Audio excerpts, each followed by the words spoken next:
Komisi Nasional Hak Asasi Manusia meminta istri Irjen Verdi Sambo, Putri Chandrawati berbicara jujur terkait keterlibatannya dalam kasus pembunuhan berencana Brigadir Yosua. Komisioner Komnas HAM Sandrayati Muniaga menilai hal ini penting agar kasus hukum tidak berlarut-larut. Kami sangat menghormati proses hukum yang berjalan. Kami juga mengingatkan tentang hak-hak dari Ibu PC. Namun kami juga ingin mengingatkan pada semua pihak, termasuk Ibu PC juga, untuk tetap terbuka dan jujur dalam proses ini agar proses hukum ini tidak berkepanjangan. Penetapan istri Verdi Sambo Putri Chandrawati sebagai tersangka kelima pembunuhan berencana Brigadir Yosua Huta Barat tak lepas dari temuan rekaman CCTV yang selama ini dikabarkan rusak. Lalu apa yang bisa didapat dari temuan rekaman CCTV ini untuk mengungkap keterlibatan Putri Chandrawati dan motif pembunuhan Yosua? Sudah bergabung ahli digital forensik Abimanyu Wahyu Widayat dan kriminolog Adrianus Meliala. Selamat petang, Abah, Pak Andri, sehat selalu? Alhamdulillah, selamat petang. Alhamdulillah, baik. Saya ke Abah. Abah, kemarin Dirtipindo menyampaikan soal temuan CCTV ini. CCTV yang selama ini hilang, rusak. Bisa Anda gambarkan, Bah, pendapat Anda soal kaitan temuan CCTV ini dengan penetapan Ibu PC, Putri Chandrawati sebagai tersangka? Oke, selama ini kan dugaan yang masih selalu meluas adalah siapa dan alat apa yang rusak, ya kan, di situ dan di mana. Saya sudah sempat bilang, saya ulang sedikit, sempat bisa dibilang kameranya yang rusak atau kontrolernya atau hard disknya. Kemudian sekarang dengan ditemukannya ini dan kemudian bisa di-recover, berarti sudah jelas bahwa lensa itu yang bukan lensa ataupun bukan controller, bukan hard disknya, tetapi mungkin hanya controller yang rusak. Nah, dengan controller rusak berarti hard disknya masih aman, terbukti bisa di-recover. Kalau memang ini dari sana, tetapi kalau ternyata juga berdasarkan pernyataan dari kemarin dari press conference bahwa ditemukan ada juga laptop Dell dan kemudian Microsoft Surface tablet yang menjadi barang bukti, ada kemungkinan jadi memang sudah rusak, sudah dirusak ininya habisnya, tetapi sempat sudah dikopi, sudah disalin ke komputer. Karena kalau tanpa menyebut komputer dan tablet, kemudian ini adanya rusak aja, berarti udah nggak ada harapan lagi, kita nggak bisa ngapa-ngapain. Tapi sejak disebutnya adanya tadi dua perangkat tersebut, saya yakin jadi sebetulnya memang sudah dirusak, atau bukan rusak, walaupun ada keadaan tidak berfungsi, tetapi sudah sempat di backup. Oke, Gitu. Abah, kalau yang tersebar di media dan diputar juga tadi, kami perlihatkan kepada pemirsa Kompas TV, itu yang tersebar itu, kalau Anda lihat itu bagian-bagian atau hasil editing kalau yang Anda lihat? Jelas itu merupakan hasil editing lah, ya. Nah, sekarang saya buka saja, saya kasih lihat. Kalau kita ngelihat sekarang CCTV yang ada di garasinya FS, ya, itu yang kita lihat ada 2 kendaraan. Ini bukan analisa saya saja, biar masyarakat juga melihat logikanya, gitu ya. Bahwa sekarang dilihat kendaraan yang warna hitam, itu kendaraannya terkompres. Dan kemudian saat layar itu ditampilkan itu dengan formatnya 1:1, padahal kalau layar CCTV biasanya 4:3 atau 16:9 lebar, melebar, bukan kotak. Dengan demikian berarti ada area yang dipotong. Silahkan kita perhatikan date timestamp-nya. Sangat kecil. Yang namanya date timestamp CCTV harusnya sangat jelas bisa terbaca, tetapi saat ini kecil berarti date timestamp tersebut sudah editan. Dengan demikian saya jelas bahwa yang hasil kamera yang di garasi itu editan.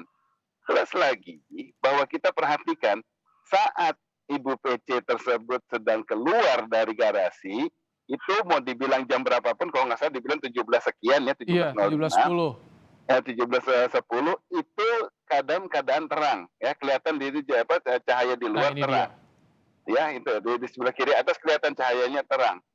Tetapi kemudian nanti saat yang bersangkutan itu kembali dan kemudian sudah menggunakan jadi berganti baju, ya, itu dibilang waktunya adalah jam 17.23, berarti jam sekitar hampir setengah 6, ya, jam 5.20 lah, 5.23 sore kan. Nah, layar cahayanya sangat gelap, berarti sudah jadi malam. Nah, daerah mana di Jakarta yang jam 5 setengah 6 sore itu sudah gelap, yang ada masih rada redup, bukan nampak Masih gelap. terang ya? Biasanya jam 6 Ya, lewat tuh masih agak terang bahkan ya? iya masih ada terang lumayan. Kita bicara CCTV loh. Oke. Ya, kita bicara CCTV bahwa yang namanya CCTV selalu diupayakan menangkap intensitas lebih kuat. Jadi Mhm. kalau ada perbedaan warna, cahaya apa segala, dia akan diupayakan untuk mampu lebih nyala Baik, karena dia ada automatic infrared. Dengan baik. demikian berarti bahwa menurut saya di situ sebetulnya jamnya itu sudah teredit, ya kan?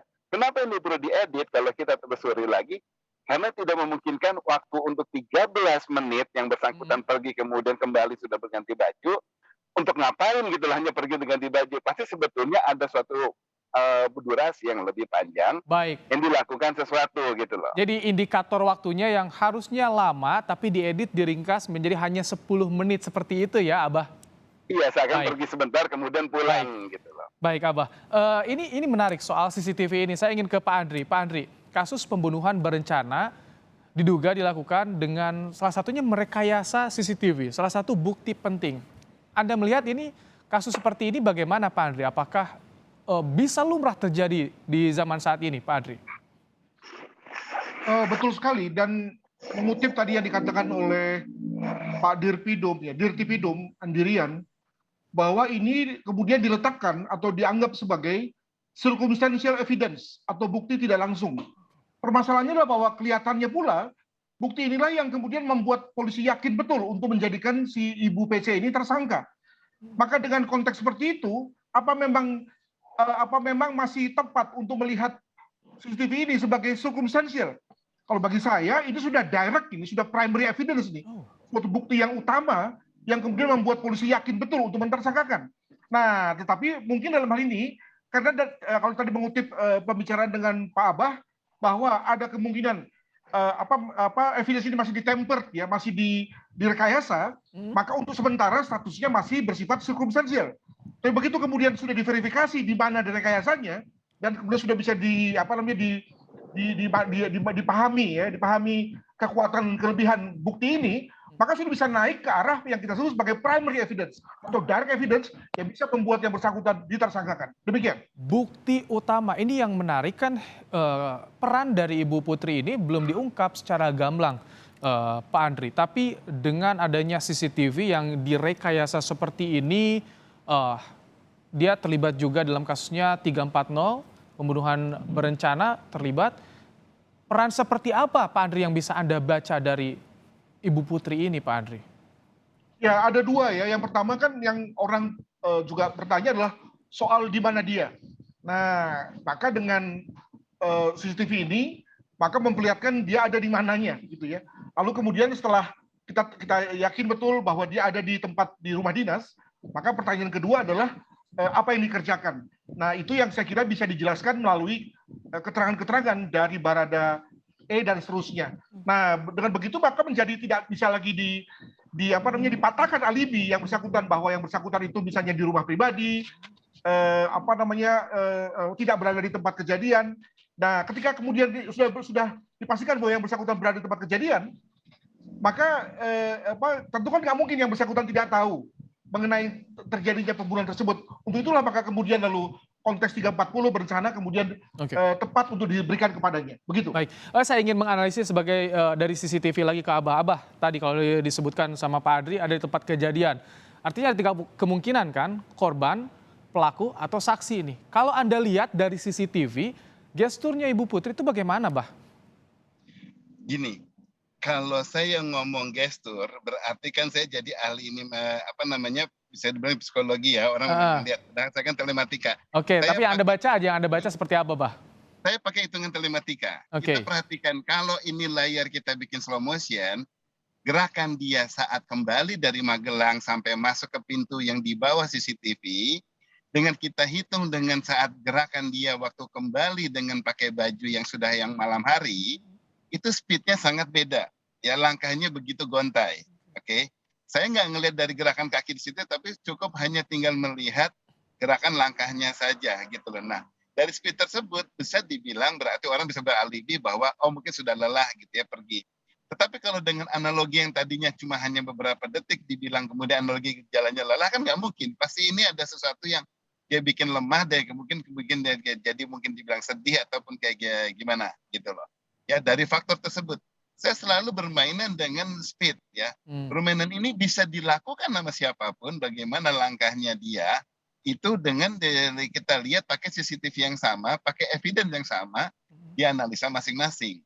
Saya kasih tambahan sedikit yang kita jangan lihat yang langkahnya di sini, tetapi sekarang tidak pernah adanya pembahasan mengenai kendaraan MPV tersebut yang ditumpangi PC saat dia keluar dari rumahnya sampai dia kembali malam hari.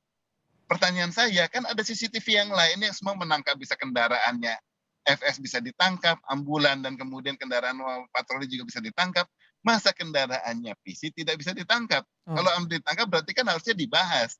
Kenapa ini tidak dibahas gitu loh? Kemana dia jadi keluar dari rumah kan kalau nggak ke kiri ke kanan. Dan setelah ke kiri masuk ke jalan lain, akhirnya kan lewat ke tempat-tempat yang lain yang juga ada CCTV. Semoga itu ada ya di bagian lain yang saat ini sudah diamankan oleh Barreskrim ya Bah ya? Dari yang sebelumnya itu juga dari kamera-kamera yang kemarin yang sudah kita lihat di bukti di tayangan yang rangkaian ini, harusnya itu ada. Tetapi kenapa itu sempat tidak ada, itu jadi pertanyaan. Baik, saya ingin ke Pak Andri lagi. Pak Andri, jadi ketika seseorang ada dalam sebuah TKP pembunuhan berencana, kalau dia tahu soal prekayasaan tanpa melapor itu bisa terlibat Pak Andri, atau bagaimana Anda melihat dari status Ibu Putri ini? Ya masalahnya kan begini, kalau suami melakukan dan istri tidak melapor itu saya kira amat dimengerti karena memang ada hubungan di antara mereka ya. Kalaupun misalnya istri melapor tindakan suami malah kemudian lalu polisi malah banyak bercuriganya. Jadi bisa dimengerti kalau kemudian antara suami istri saling menutupi, saling tidak melaporkan apa yang terjadi. Maka untuk itu diperlukan konteks yang orang ketiga. Nah, tetapi kan ketika orang ketiga ini sudah mulai bicara dalam hal ini Baradae, maka lalu kemudian diharapkan lalu kemudian si kesaksian dari si suami dan istri lalu kemudian makin membuat terang perkara. Hanya juga jangan lupa bahwa juga tidak terlalu tepat juga untuk mengharapkan keterangan yang benar dari seorang tersangka, apalagi ketika keduanya sudah dinyatakan sebagai tersangka, mengingat tersangka tentu pasti tidak akan menginkriminasi atau menjebak dirinya sendiri dengan pernyataan bersalah. Untuk itu maka sekali lagi hati-hati dengan pernyataan bersalah apapun dari suami istri ini, mengingat pasti akan cenderung untuk melindungi ketimbang untuk menyatakan yang sebenarnya. Begitu. Oke, artinya ini bisa juga yang tadi Anda sampaikan saling melindungi. Nah, Abah, kalau tadi di awal kita singgung soal modus merekayasa kejadian kriminal dengan mengedit CCTV atau bukti ini seperti apa sih Bah modusnya? Apakah CCTV yang sudah diedit bisa dipulihkan atau ada catatan-catatan sendiri Bah? Normalnya suatu CCTV kalau dia dalam keadaan yang biasa itu selalu penyimpanannya biasanya berdurasi standar, mungkin disimpannya per 10 menit ya. Kemudian yang masing-masing file tersebut itu nanti bisa orang bisa melakukan pembackupan dan kemudian bisa melakukan analisa yang lainnya. Tetapi bisa juga dibikinnya yang panjang, misalnya berdurasi per 1 jam, itu sama tinggal aturan durasinya. Nah, kalau dari konten-konten tersebut sekarang berupa file, itu nggak lebih dari video biasa. Jadi yang namanya udah jadi file CCTV, kita bisa edit, kita bisa potong, kita bisa lakukan cropping, gitu. Biasanya orang melakukan cropping. Kalau data-datanya bagaimana, Bah? Data-datanya apakah bisa diubah dan dikembalikan lagi ketika nanti oleh penyidik? Biasanya. Loh, kita jadi ngelihatnya gini, bahwa sebetulnya kan kalau hal kayak gini terjadi, mungkin tayangan yang untuk ke media yang diberikan sudah dirangkai ini adalah suatu tayangan yang sudah dipotong. Saya pernah ceritakan ke publik yang mengenai rentang, reka, rangkai, dan runut gitu ya. Di situ arutan. Nah, agar masyarakat mudah mengerti, maka rangkaiannya itu dibikin dipersingkat seperti ini. Tetapi saya yakin pasti penyidik mempunyai yang versi lengkapnya. Karena nggak mungkin ada CCTV yang hanya kemudian tayang sepotong kemudian hilang. Ini CCTV ini waktu dinyalakan di garasi ini kan dari pagi sampai pagi lagi, berarti 24 jam. Gitu kan. Nah, dari yang kayak gitu juga yang ada di jalanan di mana-mana juga sama gitu. Nah, dari rangkaian tersebut sekarang kalau dibilang hilang, berarti yang hilang yang mana gitu loh. Hilang beneran atau hanya dimatikan gitu. Baik, Pak Andri. Bicara evidence sedikit, masukkan bahwa kan ada kamera yang ada di pos satpam gitu loh. Nah, di pos satpam inilah sebagai pembongkar, sebagai yang untuk mengkuatkan yang rangkaian semuanya. Baik, baik. Saya ingin kembali ke Pak Andri. Pak Andri, jadi kalau misalkan lihat dari CCTV, bukti yang utama nih, bisa jadi bukti utama bagaimana peran Putri Chandrawati kalau yang bisa Anda perkirakan dalam kasus ini. Maksudnya gimana ya? Saya kira seperti yang juga sudah banyak dianalisis oleh banyak pengamat Ikut bahwa skenarionya juga atau bagaimana Pak Andri kalau menurut Anda? lebih pada peran memperkuat sih, ya memperkuat pembunuhan yang dilakukan oleh FS ini. Nah, masalahnya adalah seberapa memperkuat sih? Iya. Apakah si Ibu Putri ini diajak bicara sebelum pembunuhan atau diajak bicara sesudah pembunuhan? Ini menarik nih, ya kan? Dan atau juga kemudian yang juga lalu kita juga tunggu adalah bahwa apakah Ibu PC ini masih sempat misalnya melihat jenazah Verdi Sambo itu kemudian masih dalam kondisi tergeletak dan berdarah misalnya, sehingga kemudian menambah traumanya atau tidak, ya. Oke. Jadi kalau memahami langkah gontai yang tadi dikatakan oleh Pak Abah tadi, apa sebetulnya yang menyebabkan dia gontai itu? Nah, sedikit ya mengomentari apa yang dikatakan oleh Pak Abah bahwa mungkin sekali memang dalam hal ini ada kemungkinan tidak ada CCTV yang menyorot mobil SUV yang dinaikinya, bukan karena mungkin juga karena polisi menyimpannya, tapi juga mungkin karena memang dalam hal ini tidak ada CCTV yang menyorot secara khusus. Apalagi dalam situasi di mana keberadaan CCTV di berbagai rumah itu kan sebetulnya masih belum berada dalam konteks keharusan. Lebih berada pada konteks maunya kita pribadi-pribadi untuk melengkapi rumah kita dari segi CCTV. Maka untuk itu kelihatannya sudah waktunya sebagai satu hikmah dari kasus ini untuk kemudian kepolisian atau Pemda mengharuskan semua rumah apalagi yang berada di kota-kota besar untuk melengkapi rumahnya dengan CCTV dan bahkan juga dengan perangkat-perangkat yang tadi dikatakan oleh Pak Abah ini misalnya harus dalam dalam perangkat 1 jam direkam, 2 jam direkam dan seterusnya sehingga kalau misalnya ada apa-apa maka kemudian dapat dijadikan sebagai. Baik, Pak Andri, kalau ini pasal 340 ini bagi Ibu Putri seberapa sulit nanti untuk membuktikannya di pengadilan kalau menurut Anda, Pak Andri?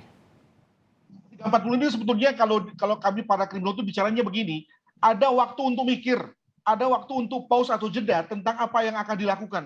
Nah, dengan kata lain, asumsinya begini bahwa ketika penembakan sudah terjadi, lalu atau akan dilakukan, maka kemudian si Ibu Putri itu dikonsul, diajak serta untuk bicara mau diapain nih orang nih, gitu ya. Nah, maka ketika kemudian lalu keputusannya adalah membunuh si Brigadir J, maka diasumsikan juga kemudian Ibu PC telah ikut serta. Nah, jadi dengan kata lain ada waktu untuk bagi dia untuk berpikir, ikut serta dalam keputusan untuk membunuh itu. Begitu. Itu dia, ada waktu sebetulnya untuk ikut atau tidak. Itu yang harus diambil kesempatan. Baik, terima kasih Pak Adrianus Meliala, kriminolog, dan juga Abimanyu Widayat, pakar digital forensik, telah berbagi pandangan dalam program Kompas Petang sore hari ini. Sehat selalu Bapak-Bapak.